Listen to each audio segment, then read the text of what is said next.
Now we're going to take QGIS and add some raster layer. So raster layer is, imagine it as a picture, picture that has information about specific pixels. And the type of pictures that we're going to use actually have geographic information for every pixel.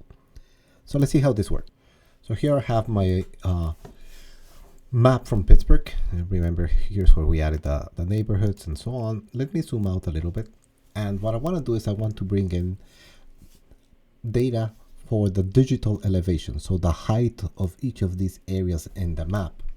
And that elevation data is available from multiple sources. You can even extract them from Google Earth, which is a pretty neat way of doing it, although it's quite manual.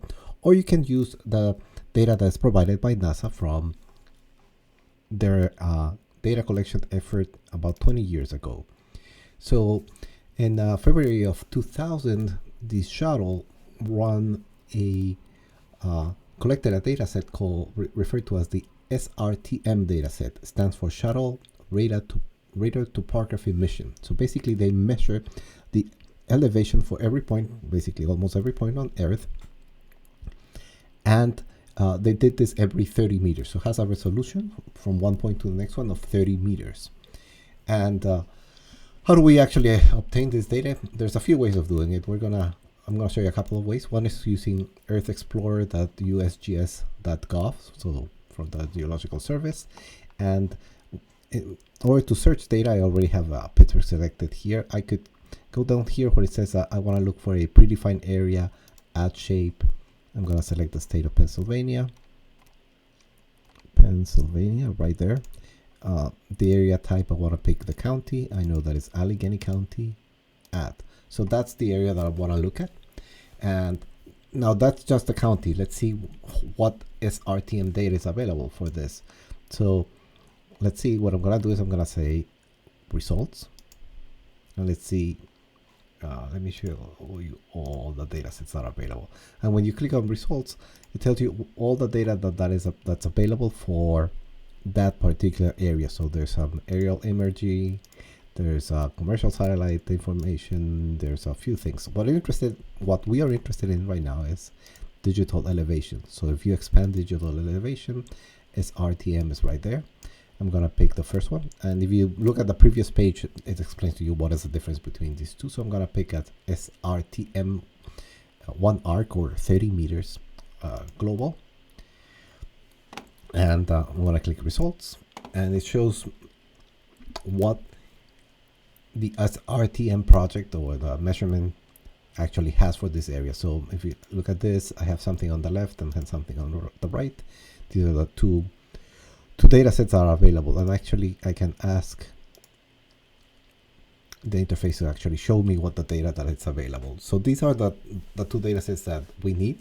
Notice that there's a difference in color between these two, so there's a need for us a little bit of an adjustment, because when this was collected at some point in time, there's a difference in not in the elevation obviously, but there's a difference in the base color for each of these two maps on the left and on the right. So to keep it simple, we're actually only going to work with the one on the left and download that one. So you can download it here, but let me show you another way of obtaining this data.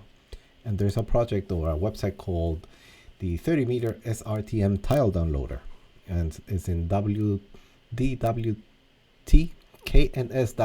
Strm 30 meter. And with this one, you can go directly to the site where you want to, and it has the tiles that we're interested in. So let me zoom in into Pittsburgh, and we want the left tile. We could use also the right tile.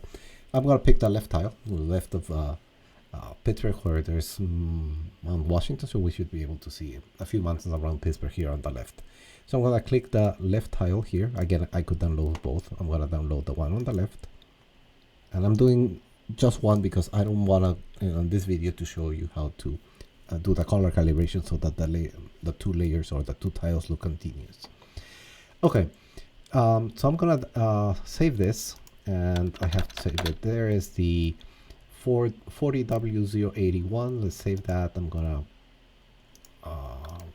save it right there. I'll replace what I had, and let's see. So I need to expand it. So let me go back here, and on my downloads folder, the one that I just downloaded, it's right there. It's already expanded, and let's see what is inside. So inside this folder, I have basically this folder, this file NW40-081HGT, which has the digital elevation model that we need. So let's see if it works inside QGIS.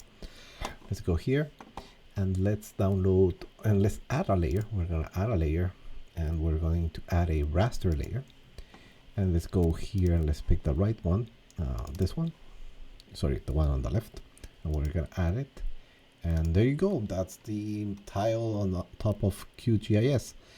Now, each of these pixels right here represents an altitude. Right now, it's the styling is not that great, so it's hard to see what we're looking at. But if you click the information button up here, the icon on top that says identify features, and right click on here, it gives you on the right, it gives you information of what that altitude at that particular pixel is. On that this point is 278, for instance. Also here on the left, on the layers window, notice that the minimum altitude is 185, represented by a black color, and the maximum is 474 in this layer.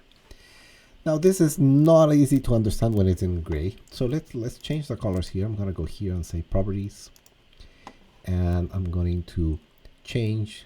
Well, here's the information. Notice that it's a raster layer, and here each pixel corresponds to this is units of longitude and latitude, so units of degrees. And what we want to do is we want to change in the symbology. We want to change it from just gray, and we're going to switch it to, the render type from just single band gray to pseudo color. So we're going to pick our own colors, and we're going to pick the color ramp, and let's pick a new color ramp. The ones that I like is let's look with the CBT city one. Again, you can pick lots of different options. Here are all of the ramps. And the ones that I like is the ones that the highest elevation are in brown, so they represent a mountain, and the lowest ones are white or blue. So let's see if I can find something like that starts with blue and ends with brown. And I believe the ones that I want are under precipitation, if I'm not mistaken. So this could work. Here, there's white in the middle here. That's fine. Let me see. Let's pick one of these. I know that I like one here. Let's pick this one right there. Precipitation. Okay. And let's look at what happened here in the back. We click apply. Notice that there's only two colors, and that's because there's only two classes here. So what we're gonna do is we need to add more classes, and we're gonna change the mode from equal intervals and add more classes here. Let's say, how about if we add 10 classes? Each of these represent an altitude in meters from 185, 287, and so on. And let's click apply, and this looks much better. So again, red and browns are high and white is low. Now let's click OK. Let's zoom in into the region here, and we can see the map underneath, so we can go into our layer and we can actually change the properties, and we can change the transparency of this layer. Let's move it back to maybe around 40. Let's see how that goes, and that's better. Maybe a little bit less. Apply. Okay, and now we have a nice idea of, let's zoom in, of the topology in the area for the city of Pittsburgh, where we have mountains in mountains in yellow, orange, and brown as the height increases. Now that we have this map, we can extract elevation information by going to our identify features tool, and we see here it should be a mountain. Pick that the layer is 431 meters way up there, and let's say here, this river is 284 meters. Okay, so we can extract those that data manually, but of course, it will take time to do a study if we have to extract the data from every single point manually. So what we're going to do is we're going to add a plugin, and I'm going to go to manage plugins, and I'm going to install a plugin called the profile tool. So it's right there. Now I already installed this to test this, so if you have not installed it, you have to install it first. So I'm going to close it because it's already installed. And what I'm going to do is I'm going to open my plugin profile tool. I'm going to open the terrain profile one. I'm going to add a layer here. So I'm going to click on our elevation layer and the N40W081. I'm going to say add layer. Notice that now this layer is added. And when I go here, let me zoom into the picture here. There you go. So imagine that somebody needs to walk through some of these neighborhoods, and let's assume that you have to walk through over a simple path. So let's go through on the terrain profile. After I move it, let's say that somebody, just to keep it simple, we're gonna pick a profile, assuming that somebody walks through here and does this. And then I'm gonna double click to end. And notice what I have here. I have a profile of the altitude changes that you go through when you traverse that route that we drew there. And notice that as I move it through the line, through the graph, it shows a red dot up there. And that's it. So we can actually, and you can actually save this information if you want as well.